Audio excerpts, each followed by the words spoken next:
You're listening to the Sass Says podcast. I'm your host, Christy Rocha, also known as Sass. I identify as a woman, a wife, and a mother. That should tell you a lot already. And over the last few years, I've learned the value of talk therapy. I have seen how my inner work not only enhances my own well-being, but also my marriage, my parenting, my relationships.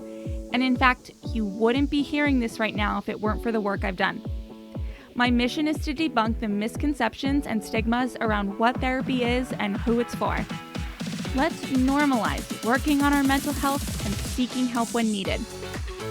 We've all heard of self-care, self-help, and self-love, but do you often wonder how to actually make it all happen?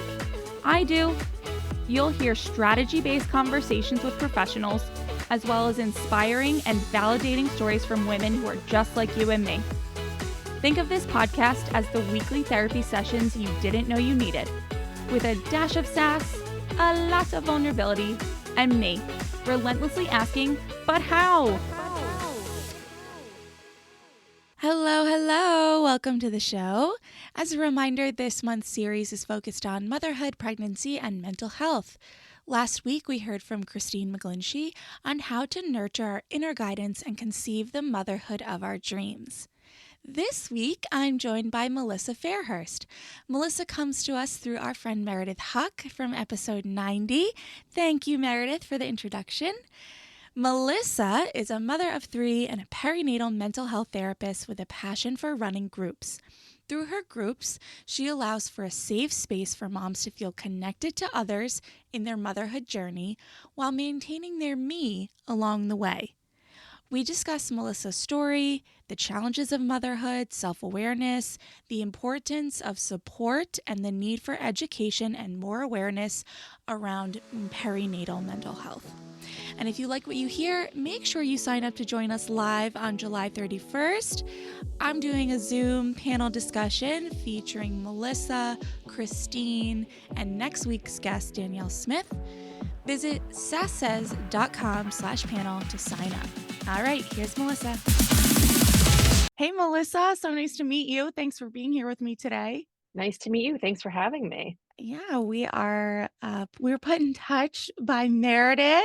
Love Meredith. Hi, Meredith. Thank you. I usually just like to start out to get to know you a little bit better. And, why did you become a therapist in the first place? Okay. I love that question. So before being a therapist, I actually worked in corporate Okay. for a couple of years, right? Like kind of right out of college. I was a psychology major. I had no idea what to do when I graduated. I ignored my parents every time they said to go talk to the career center to try to figure it out. So I like found myself plopped into this HR job because with a psych degree, there's really not much outside of like an entry level psych, HR position that you could do. So I landed there and then I got a little bit comfy because I was living home with my parents. So I was saving so much money doing that. I had health insurance, but I hated it Mm, with every fiber of my being. Like I remember there were days where I would like think of a reason to call out because I had already called out. Like I just was so miserable taking the train to Stanford. It just none of it filled my cup. Um, so I started thinking about going back to school. I was initially thinking about doing teaching. Like I went as far as like taking the praxis, passing the praxis. And that sort of shifted to school counseling. mm, So I was all gung ho to get started with school counseling. I had landed on Fairfield U as my grad program. And then something was like pulling me to clinical mental health. I don't know what it was. Um, so the praxis ended up not really mattering because I went the clinical mental health route. And I just essentially pulled the plug. I was so miserable at that corporate job that I quit. It was the best, most liberating feeling ever to quit, even though I had no plan other than being a full-time student, mm, grad student, and still living at home with my parents. So that's what sort of started me on the, path towards becoming a therapist. Obviously, I had a lot of things in between that and now private practice, obviously working for myself that we could get into. But I knew that I wanted to do something that was in a helping field. mm. Um, And like I said, I don't know what made me switch from school counseling to clinical mental health, but I'm happy that I did because it required a couple of different coursework. So better to have figured it out then than to get through the school stuff and then Yeah. have to make that change. Yeah. Yeah. What about what about doing something that was helping? Like what do you attribute that desire to wanting to be a helper, a healer? Is there anything that you Yeah, can I think pinpoint? I don't really know if it's just something that's always been like within me since being a kid that I've had this pull towards even like my major in psychology. Like I couldn't really pinpoint why I wanted a major in psychology. Mm, But there was something about psychology, as you know, that equated to like helping people, whether or not I went on to be a therapist or not. That field just spoke to me. And that's why I ended up majoring in it. But I don't know if there was some life event that happened to me that was like, I'm going to be a helper. I'm the third, child in my family. So I'm the youngest and I'm the mm, only girl. I don't know if some of my birth order, played a role into me choosing sort of what was going to be my calling, but I really went back and forth for so many years. Like even when I first got to Sacred Heart, like I was like, I'm going to major in nursing. mm. And then I was like, I can't do that. Science is not my thing, right? So like I Mhm. kind of toggled between like a certain helping fields and then eventually landed on like just talk therapy, helping people um, work through what they had going on in their lives. Okay. And I'm going to get to more of what you specialize in now, but something that you said, I jotted down just being the youngest and the only Mm, girl. I've talked mhm. quite a bit on the show about being typically the oldest girl in the family and kind of like what that implies in or being the oldest just in general and being a girl. A lot of tropes out there about like, just like the pressures and the control and the Yeah. overachievement there. Like here you are, youngest girl. Do you resonate with any of that, or is there an opposite feeling, or just you're a little bit about your experience, I guess, as being like the youngest in your family and being the only girl? Yeah, I feel like kind of the opposite. And there's a big age gap. So my oldest brother is 10 years older than I am. Mm, And then my middle brother is 5 years older than I am. So I was like the baby, right? Like yeah. by the time I was born, I had a 10-year-old brother. Like there was holidays where like, he didn't believe in Santa anymore and like he had to, play into the thing. So there was a Yeah. really big age gap versus like my kids are much closer in Mm, age. So I feel like I carried that traditional like real baby role mm, of being the baby. And then by the time my parents got to me, and especially being the only girl, I guess people would argue like, she's a little bit spoiled, right? Like the older two, they had it much different than she does. mhm, So I don't know that I resonate really with like the overachiever, like that you would maybe say about the firstborn. mhm. I see that a little bit. My oldest is a girl, so it's interesting that you say that. Okay. Yeah. Um, yeah, so I could see a little bit of that playing out. But for me, no, not so much. I feel like I really took on like, the youngest and Yeah. just, what baby wants, baby gets type of thing. Fair enough. How old are your kids? They are 6, 4, and my baby will be 1 actually in a couple weeks. Oh my goodness. Oh my goodness. Oh my goodness. Yeah. Okay. Okay. So now, you know, specializing in maternal mental health, like at what point Mhm. did that come into focus and why? Yeah, I would say, it was when I was pregnant with my 3rd. Mm, He was it wasn't a hard pregnancy, and I'm careful to say that because I know that so many other women really do have pregnancies that would fall more in the category of being really difficult, but it was very different for me than my other 2. Um, I was sick and it didn't really go away. It sort of subsided, but it kind of lingered through like, I would say up until he was born. mm, Um, I had just waves of nausea like all the time. So that was really different for me. And I was working during it. Like I was jumping off of calls he was the only baby I had that I actually threw up with. The other two, mm, like maybe a little bit of nausea here and there. And so I would be on a call with a mom and I'm like, I have to end the call early because I have to go to the bathroom. And I started to think like, wait a minute. I'm like, moms really don't get that much support. Like outside of the visits to the doctor that you're going to so frequently when you're pregnant is really focused on the baby. Of course it's focused on the mom, but like let's be serious. A lot of it is focused on the health of the baby, Hmm. and checking in on mom. But so it was really during my pregnancy with him that, again, it was like that same pull that I had, to be working in a field that helped people. I really felt this calling almost of like, I feel like I could be doing something more for moms Mm. in my profession.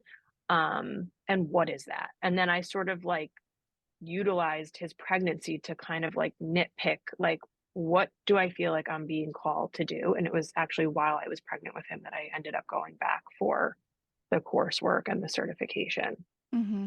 Hmm. I have a friend now who's pregnant with her second, and this is like the second pregnancy that she's been sick like that almost the entire time.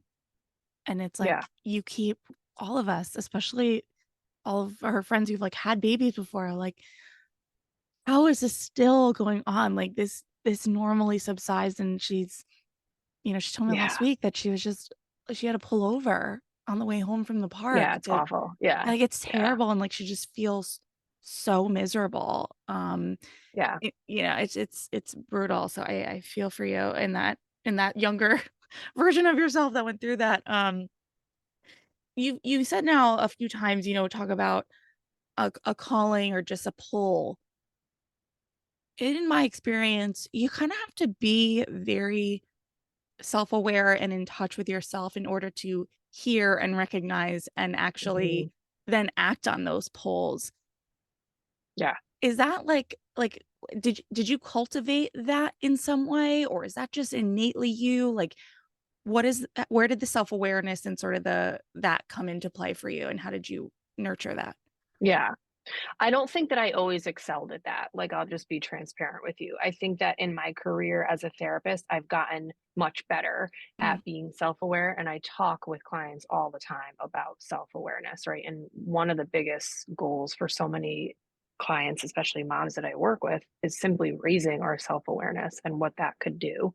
mhm, So I would say that as I shifted into private practice from, we could talk about what I was doing before, but I made the decision after my first was born to just, again, I always do things like gung ho, like I'm done, like I'm leaving and I'm going to figure it out.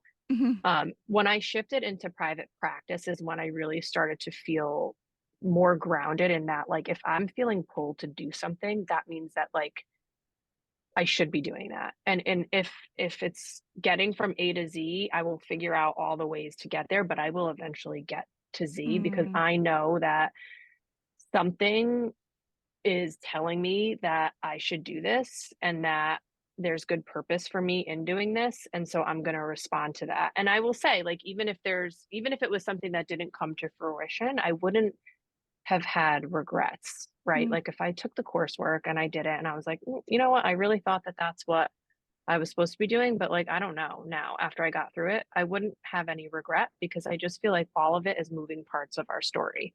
mhm, Um, but definitely as a therapist, I myself have gotten a lot better at being more self-aware. And if I feel something or I'm pulled one way, it's like, okay, let's go with it and see where it takes us. And it's taken me all the way here now to talking to you. mhm, mhm. Yeah, I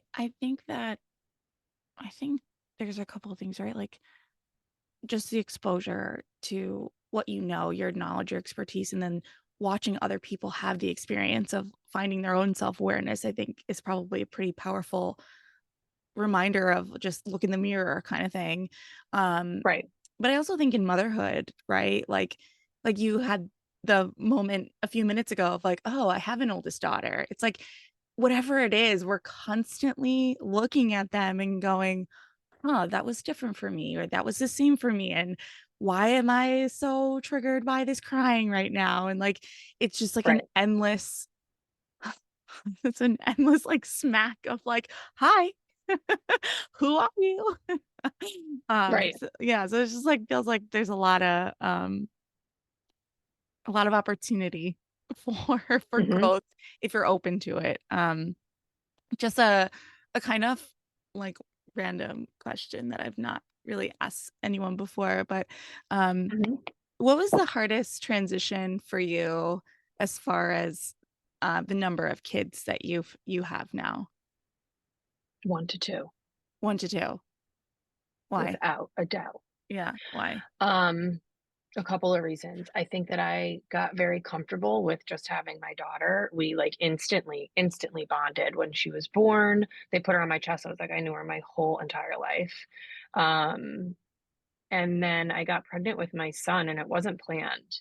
Mm, Um, it was a total surprise. Like, I remember I took the test, and I was like, "No way." mm, Um, and we didn't find out his gender, so we knew with my daughter, we didn't find out with my son.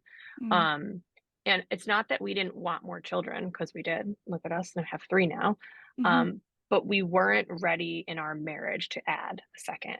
Interesting. And I don't know, to anyone who's listening now, if you're in a similar position, like I have been there, I had that total different experience where I took the test with my daughter and I was like elated. I remember like skipping out of my house and going to work and I was like, "Oh my god, I'm pregnant." Like it worked. Like Mhm, and then with my son, I like walked out of the house, like, with my head down, and I'm so aware of saying that because I know that for so many women, people who try and try, and so I'm very aware of saying that, and I'm obviously grateful that I got pregnant with him and it happened the way that it did, but that initial shock when you're not prepared to had another baby really weighed on me, and it weighed on me the whole pregnancy, um, and then when he was born, I'm not one of those moms that I had like a loose plan for birth, but I didn't have like a plan that was like, I have to do all these things, but definitely always a part of my plan is an epidural. And I will say that like right off the bat. I'm like, I am mhm, not power to you if you don't, but that's just not me. mhm. So I never considered that that might not be part of my birthing experience, and it wasn't for him. I wasn't able to get an epidural, and so that surprise where everyone's like, "Oh my god, that's gonna be the best surprise of your life." I mean, they came out and said it was a boy, and you could have told me like you could have said anything. Well, and I remember looking at my husband, and I was like, "Please move him." Like the shock of not being able to plan for what that was gonna feel like physically really Mm, took the ability for me to feel bonded to him the way that I did with my first, right? So I had that interesting. raging mom guilt Yeah. that I'm like, here's this baby, right? He was born on Christmas Eve too, so that was fun. Oh my It really goodness. was fun. Yeah. And it continues to be fun. But he was born on Christmas Eve. He was a week early. He was supposed to be a New Year's baby.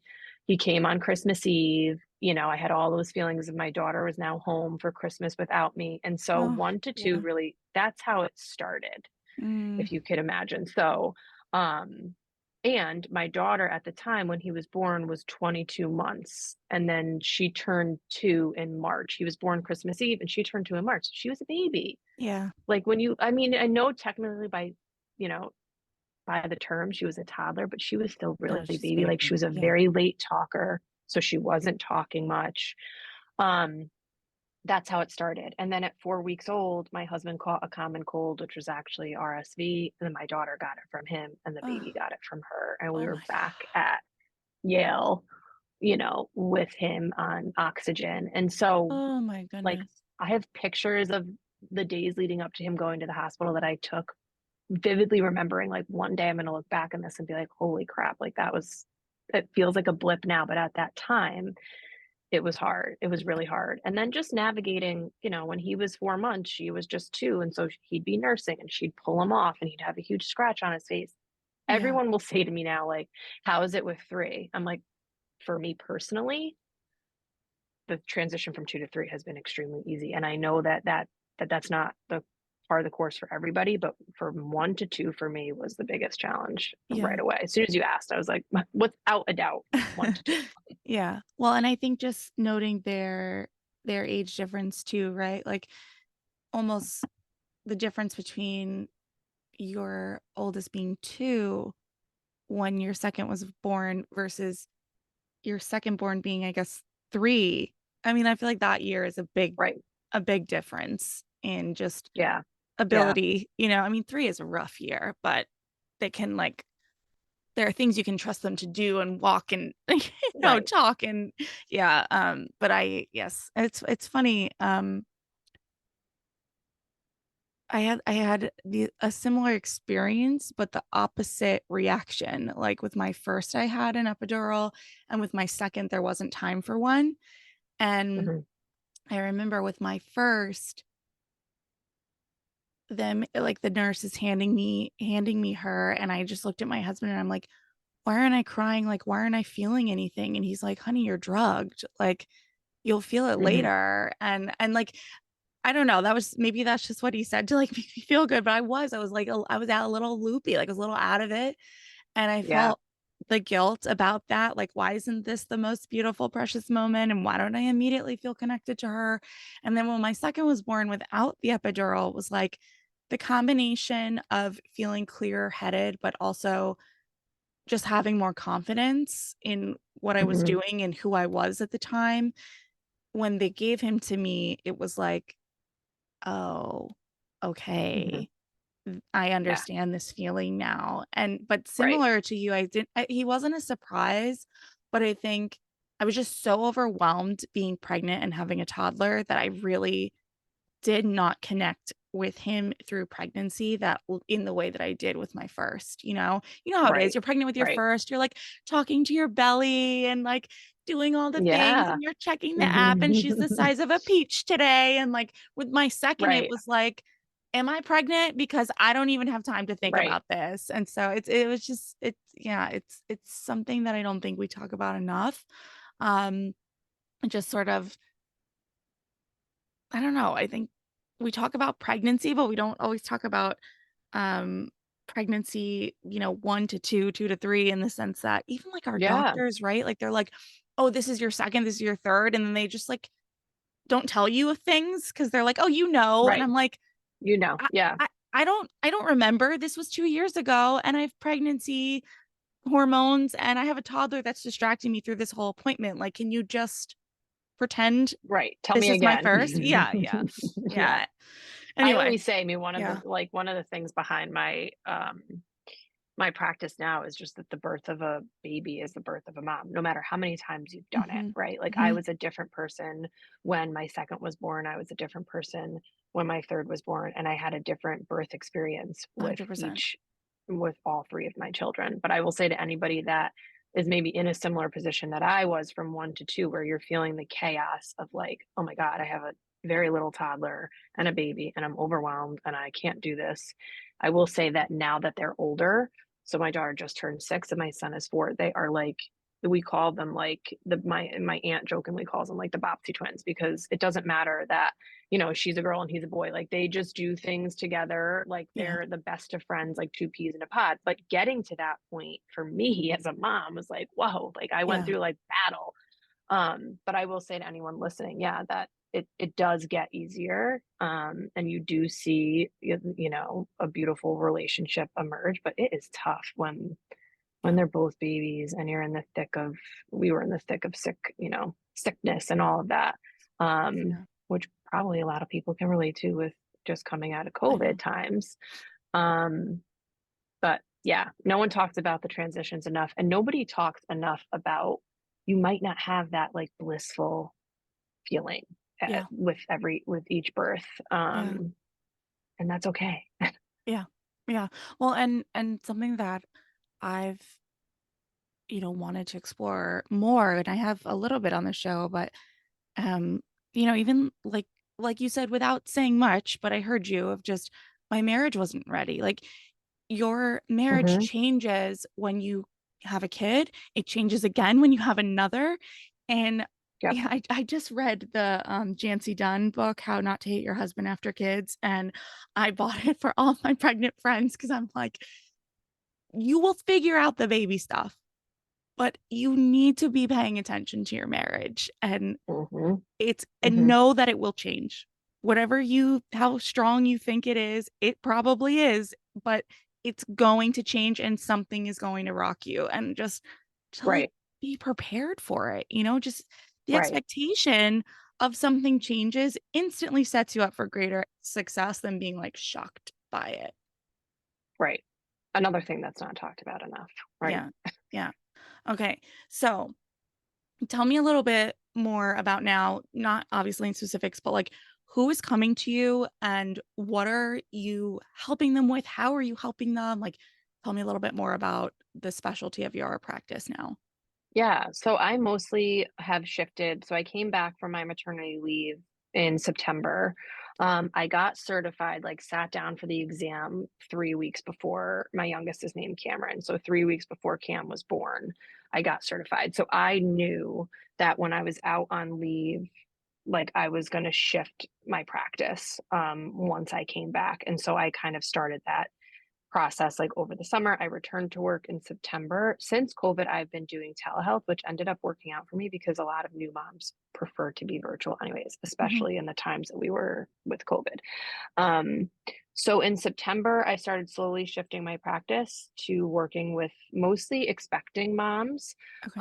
and mostly postpartum, but I do have some expecting moms. And then one of my biggest goals, as soon as I came back, I knew that I wanted to put together groups because Mm. I felt like, even what we talked about before, like I knew that I wanted other moms to have a place where they felt validated for what they were experiencing as a mom, no matter what it was. Like, even if you thought that, you know, you didn't bond with your baby, so you were a failure in some way, like you didn't do it right. Like, I knew that I wanted a place that moms could come to for other moms to be in similar places or have been in similar places, and a place to create this community where people felt like, okay, like this is hard. Like motherhood is hard. It's beautiful, but it's also hard. And like there's other people going through similar things, and I'm not alone. So I knew groups was a big thing for me coming back in September. And then again, I felt the calling and I was like, I'm going to do it. Mhm. I'm a one woman show, like other than my billing girl who I love so much and I would be, lost without, but other than her, it's just me Mhm. marketing and promoting my groups. And so I did that via social media and I was able to get a group up and off the ground in October. So came back in September. October was our first group. It carried us through the holidays. And ever since that first group, I've been able to run groups monthly since Wow. then. So I've had postpartum, I had an expecting moms group. And then my most recent one is postpartum. And the two upcoming groups starting at the end of this month are for working moms. So Okay. I been shifting my practice. I have a couple of clients that don't fit into that niche, if you will, um, but heavily focused on eventually, probably by the end of 2023, just working with moms, whether they be expecting or postpartum. And then a big component is this group work that's sort of evolving. Cool. What is the structure of the groups? Like, what can someone expect in joining a group? So up until the working moms one, really the only prerequisite would, if you were attending the expecting one mom, that you could be anywhere in your pregnancy or postpartum. I was doing like 0 to 1. So the working moms will be a little bit different in that I expanded the age group a little bit just because I know some people with toddlers would like to join the working moms group. But what they can expect is that we sort of, it's a really beautiful thing in that once the group gets underway, the group runs itself. And it's really like, I feel like this sounds sort of like corny to say, but it really is so incredible to just sit back and watch. And then Mm. I'm there sort of as like the therapeutic moderator, if you will. Like I kind of Okay. connect the conversation. I point things out that moms may not notice that they have in common with another mom. But mostly what you could expect coming to a group is that you're going to be heard. Your feelings, your thoughts, whatever you have as a mom, whatever you're going through, you're going to be seen and you're going to hear from other moms who have either walked it before or are currently in the same trenches as you, um, and the ability to give and receive feedback. And I always end every group, I've been doing this since the first one, everybody takes one positive thing that they're going to take with them from that group, whether it be something they heard another mom do. One of the most recent topics was marriage after babies. And like the how to, like someone Mhm. tell me how to, because I'm struggling. And so taking a positive thing from the ending of each group just gives everybody, I feel like, a different perspective to go into the week ahead.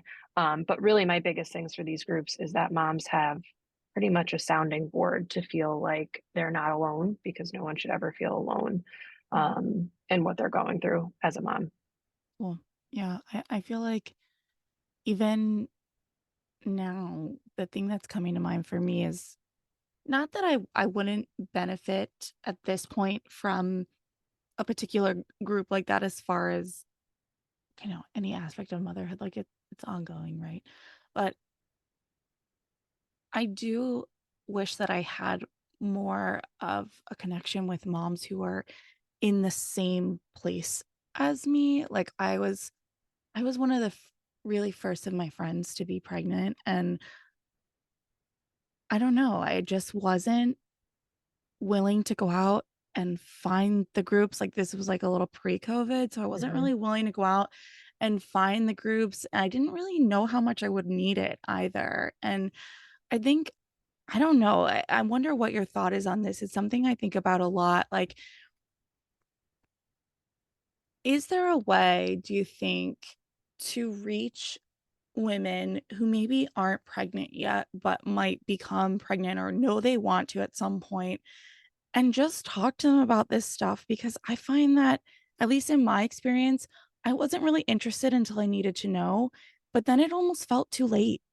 Like, it Mm, let me choose my words a little bit more carefully.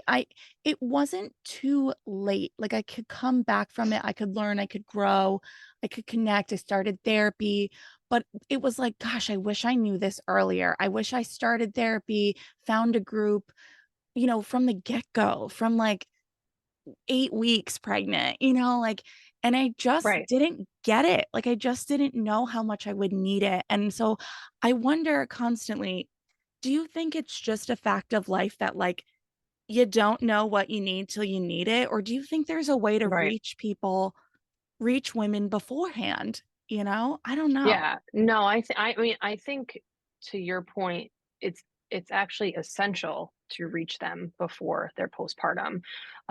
One of the things that, and I don't know if you know this, but so May is mental health month, but it's also maternal mental health month. Mhm. And so postpartum support international PSI, they've been posting a ton on their Instagram. I've been posting a ton to raise awareness, but I think part of the thing that is lacking the most for moms is the preparation leading up to Yeah. the postpartum, the fourth trimester. Like, and I always say on groups, like, what's one thing you wish somebody prepared you for Mhm. before you had the baby? Like, and as silly as this sounds, and my best friend and I joke about it all the time, I wish that somebody prepped me more for the sleep deprivation. Yeah. Like, I knew that I wasn't gonna sleep, Yeah. right? But I didn't know that I wasn't gonna sleep so much that I was gonna start seeing, like, stars, like, in the Yes. hospital, right? Like, I called my Yeah. best friend the next day, and I was like, "She fed every 15 minutes." And my friend was like, "Okay," because she had already had a baby. Yeah. I'm like, "Okay." I'm like, Yeah. I kept calling the nurse, and she's like, "But what did you think?" I'm like, "I don't know what I thought." Like, Yeah. I just wish that someone told me how freaking hard Yeah. the sleep deprivation alone was gonna be. So my biggest thing with my practice is if we could get you, and I think what you're saying is great, right? Do it before you even get pregnant, but I think the problem with that is that there's too much of that, like, "Well, I don't need that right now." Like, I'm Yeah. not, and so it would be Yeah. hard to get women committing to that. But I think as soon as you test positive and you have that first doctor's appointment, Yeah. there should already be resource, just like you go to that doctor's appointment, they're like, "Hey, you need to do XYZ blood work." I know. It should just be a turnaround of like, you also need to meet with a perinatal therapist and just Yeah. have, either a couple of sessions or whatever you feel fit for you, but this will get you prepped for what to expect in Mhm. your pregnancy, what could happen with your emotions. I mean, perinatal mood and anxiety disorders can start in pregnancy. So the Mhm. fact that that's not already a thing for Yeah. moms is a huge problem. And I guess I can only speak to this country, but it's a huge problem in this country that that doesn't exist. So my thing with, especially with the expecting moms group, it's like, let's just all get together and like, let's lay it out there. Like, what do you want to know? What are you concerned about? One of the things I always do is I go through a PMADS mood and anxiety disorder PowerPoint. Mhm. Like, these are all the things, not as a scare tactic, but, Yeah. like, you should know, and your partner should also know the Mhm. warning signs of some of these things, and even if you don't fit the criteria of postpartum anxiety or postpartum depression, it doesn't mean that you still don't need a place to kind of put whatever you're feeling. You don't need a diagnosis to Right. get help. And so if we could, one of my biggest like missions with my practice as it shifts is getting to the moms, to your point, like as soon as you find out you're pregnant, let's start working together, right? Whether it be 5 sessions throughout your pregnancy, whatever you want it to be, because we could put a plan in place so that if you start feeling these things once the baby's here, you're reaching within already to Yeah. establish supports that you have versus, I don't know, I mean, I think from looking at your other podcasts and reading about what you talk about, like, about anxiety. When you're in the thick of anxiety, are you like motivated to figure out what to do? Like, let me Absolutely call not. around. Yeah. No. No, like, Yeah. you're shutting down, Yeah. but what if we had it already there for you to say, "Oh, okay, wait a minute. I talked to that perinatal therapist," like, or your husband picks up on it. Let's call that therapist. Maybe she can, talk to you over the phone or do something virtual while you're nursing. So, Mhm. yeah, huge Mhm. problem in this country. I'm only a one person show, but like if I can make a small little dent in helping moms be better prepared, then I'm happy at the end of the day. Yeah.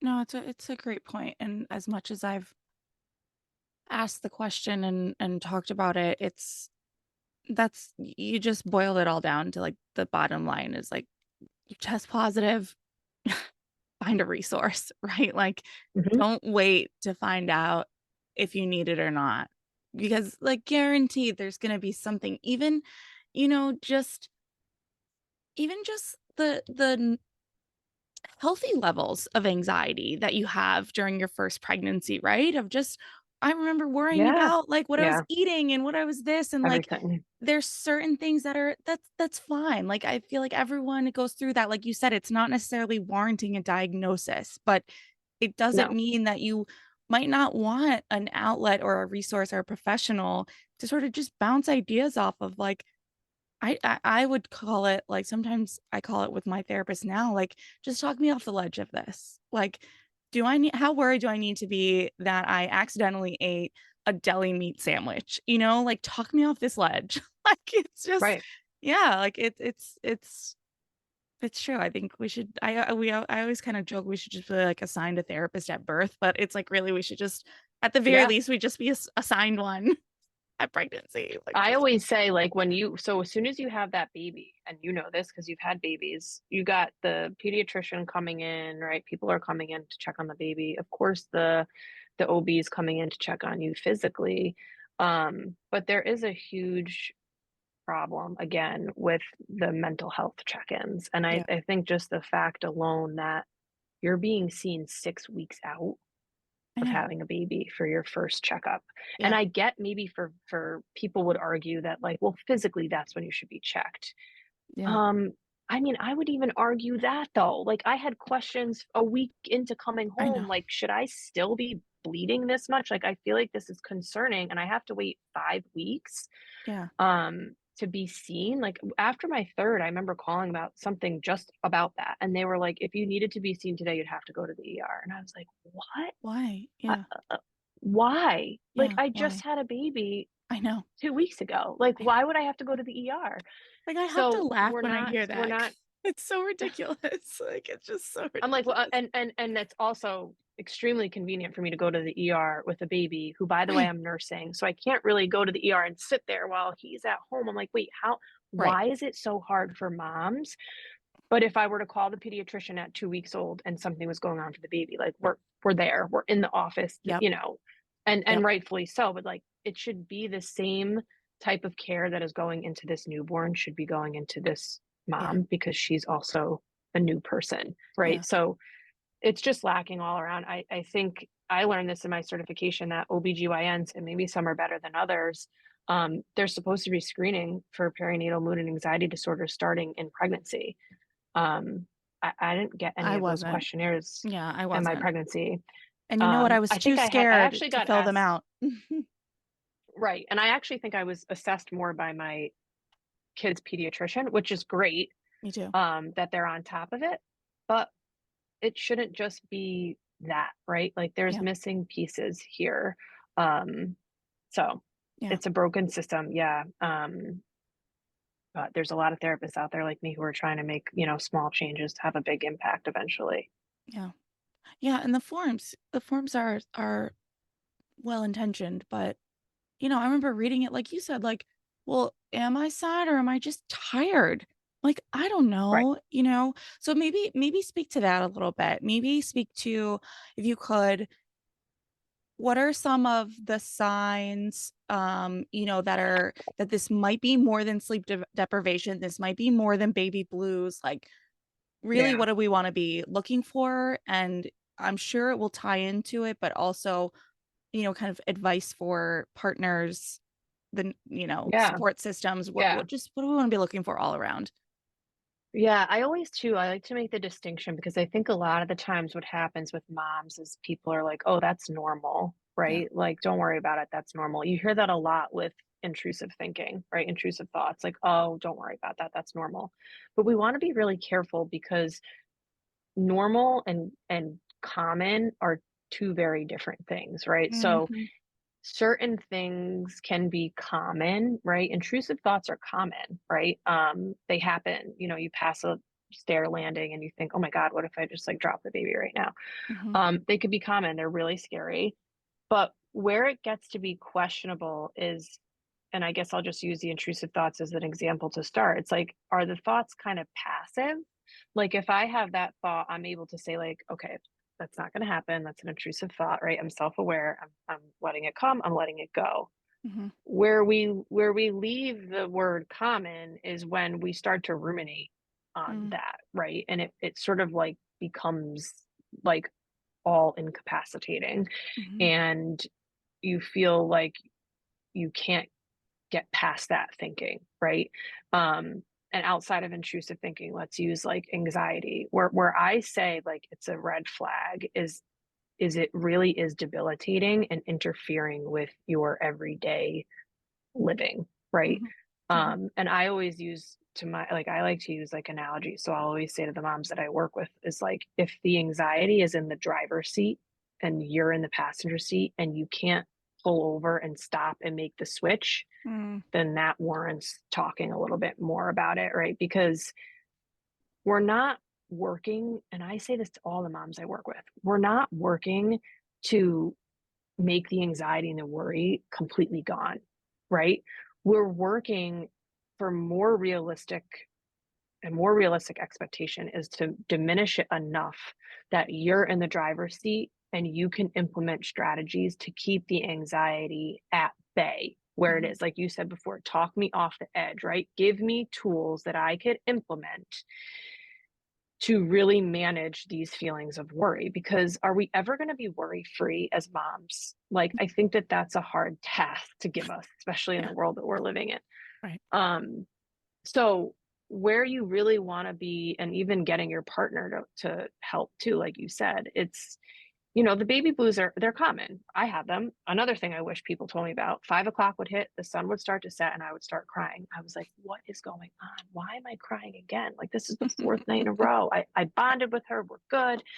And then I learned about baby blues and I'm like, oh, but once the 2 weeks after birth kind of passed, like they sort of lifted, right? So if that's not lifting, if that's going on and continuing, and I always say if your sleep and eating is impacted, especially the sleep not related to baby, right? So it's not Mhm. your baby waking and waking you up. It's you having sleep disturbances that aren't related to baby. That warrants you, looking a little bit further. So there's a lot of red flags. Um, some I just gave in an example that moms and partners and support systems, whoever, should be aware of because, and if you've had visitors, it's like all the focus goes on to the baby, Yeah. right? If we're just doing like these simple check ins with mom, and making sure that everything is sort of moving along, right? Not that everything's okay, because let's be serious, the first few weeks of being home with a newborn is like life changing. Mhm. But just making sure that she's sort of even keeled, right?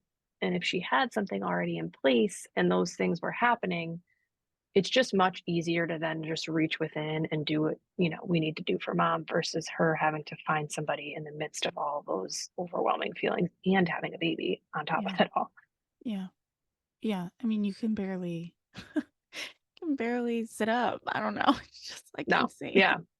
The sleep deprivation though, I think like I felt the same. Like everyone kind of in jest was like, "Oh, sleep now because you're not gonna be able to." And it's like, no, no, this lack of sleep like altered my personality, Hmm. altered my ability to think and nourish myself, and, like, it's legit. Like, I don't I'm Yeah. trying not to go too deep in it in this moment because 'cause I'm gonna start feeling things, but, like, it's nuts how ill prepared we are for that, and Hmm. then if you have a situation where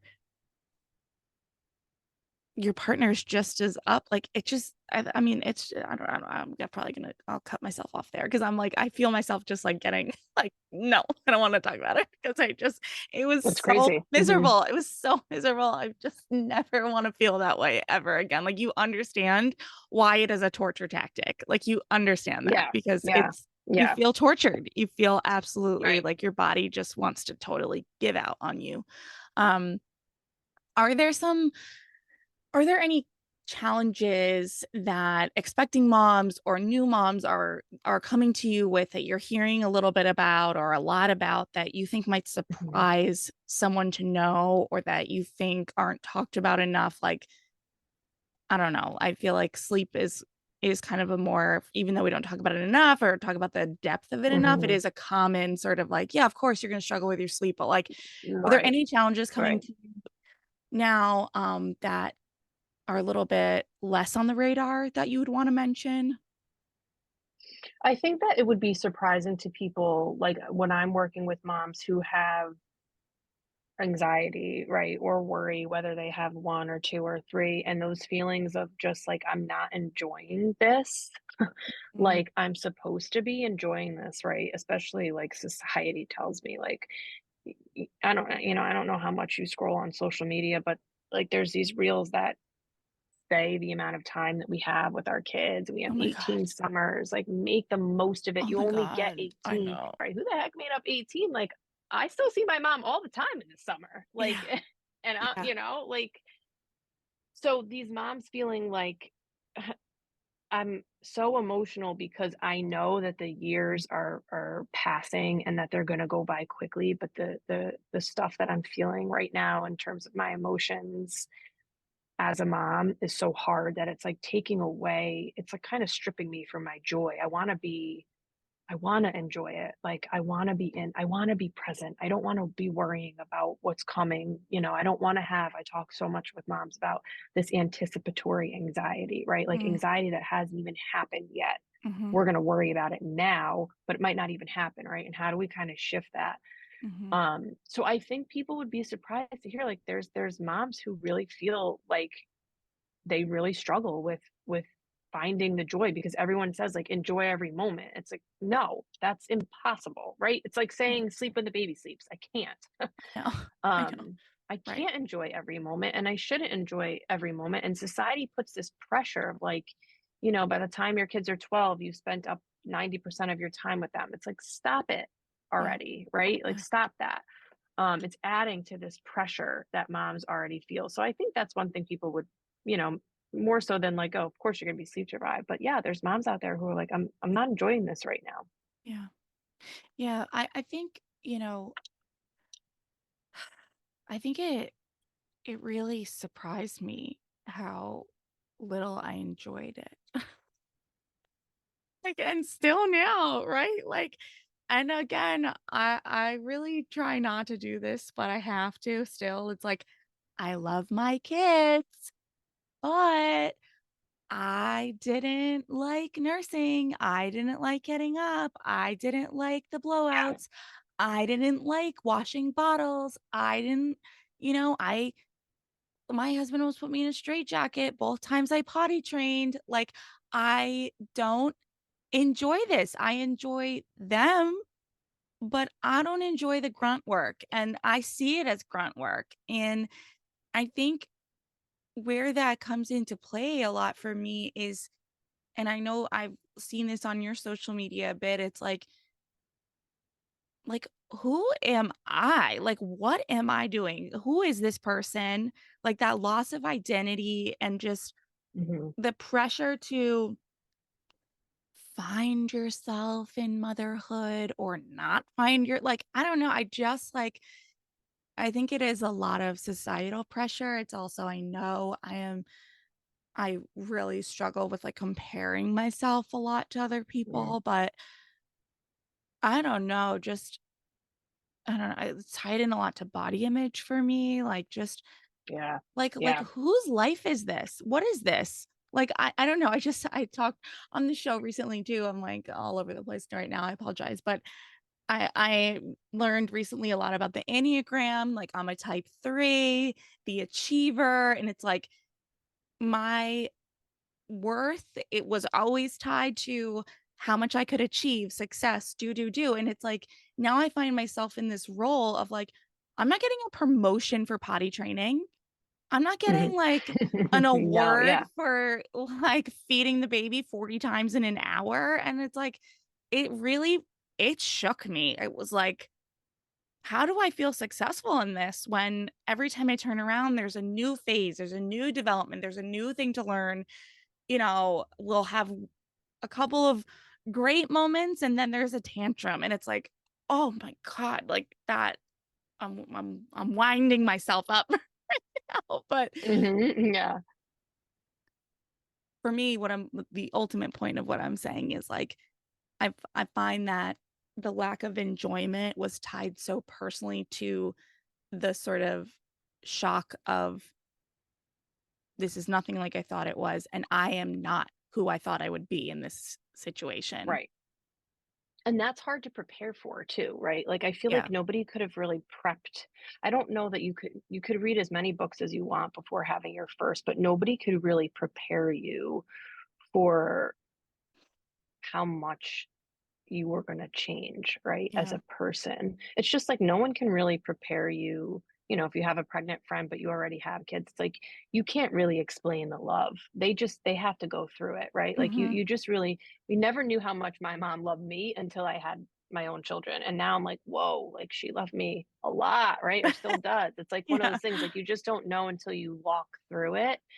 But again, like if moms were just a little better equipped or aware Mhm. like beforehand, then would we be better off? Like, could we get more control on some of the more significant postpartum things like anxiety, depression, um, and there's other ones, OCD. Like, it's not just depression. That's just like a Rage. blanket term, right? Yeah. Rage, like all these things that come up as a mom. It's like if we gave moms the tools beforehand of what to look out for and body image. You brought up before, like how much your body is going to change once the baby is born. And I just had a conversation recently, like in some ways you may go back to pre-baby weight, but your body is changed, Yeah. right? Like there's parts of my body where it's just changed forever. It's not going to be what you look back at and look in your early 20s. So I think just making moms more equipped for what's coming, right? Can we truly prepare people in the sense of like if you read a book before your baby, like, no, you have to kind of walk through it, but you shouldn't have to walk through it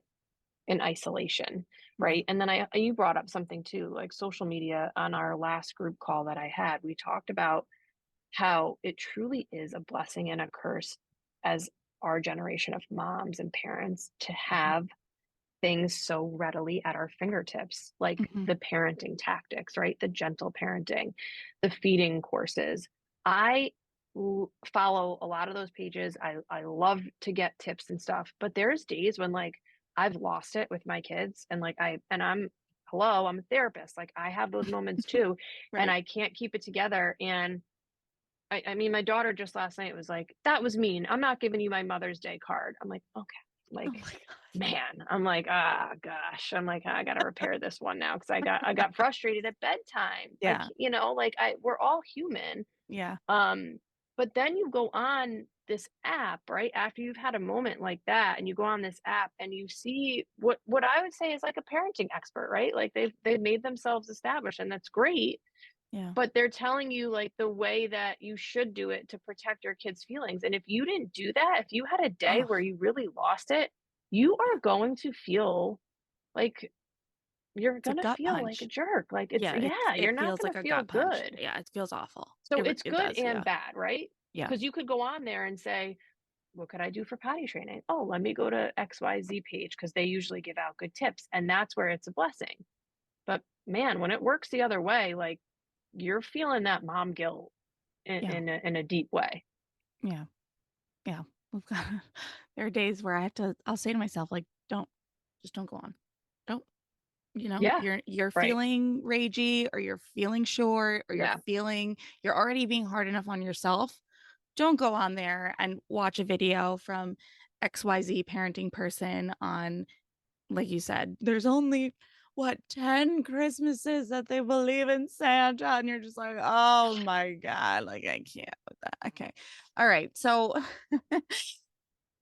if there was a major takeaway Mhm. that you'd want to leave expecting moms, new moms, even someone that has teenage, like just any moms, like, is there a big takeaway that you would want to leave them with today?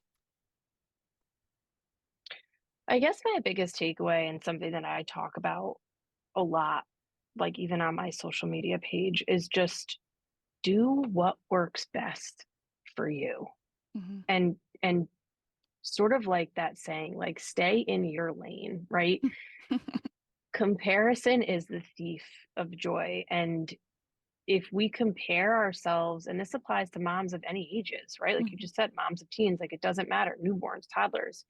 If something works for you, but somebody else doesn't do it that way, or you saw something somewhere that it could be done another way, you have to let you know what's best for your child. And more importantly, what is going to be best for you and your sanity at the end of the day. And so if it's working and it feels good for you, keep doing it. Mhm. Like just keep going. And if it feels really hard and like you are a newer mom and it just feels like it's too much and it's overwhelming, but you don't think that it's something diagnosable or significant, it's still okay to raise the white flag and say like I need support. Yeah. Like it doesn't have to be an ongoing thing. It's not going to be forever, but I need support. Like that's okay. There's nothing wrong with you as a mom if you need a little bit of extra support. Yeah. Okay. Boom. Well, Mhm. leave it right at that. Melissa, thank you so much for your time today. I will, of course, link all the ways that the listeners can connect with you in the show notes. And thank you. I needed this today. I appreciate it. Yeah, thank you. Thanks for having me.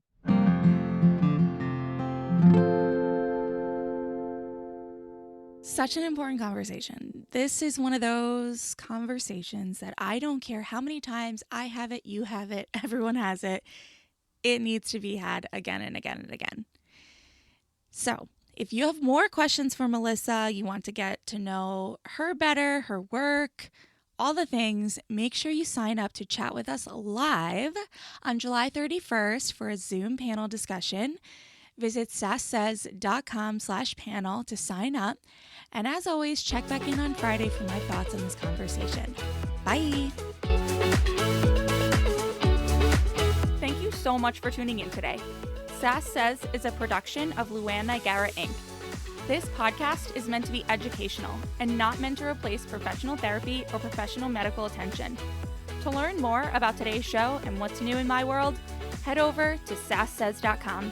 Thanks so much. Talk later.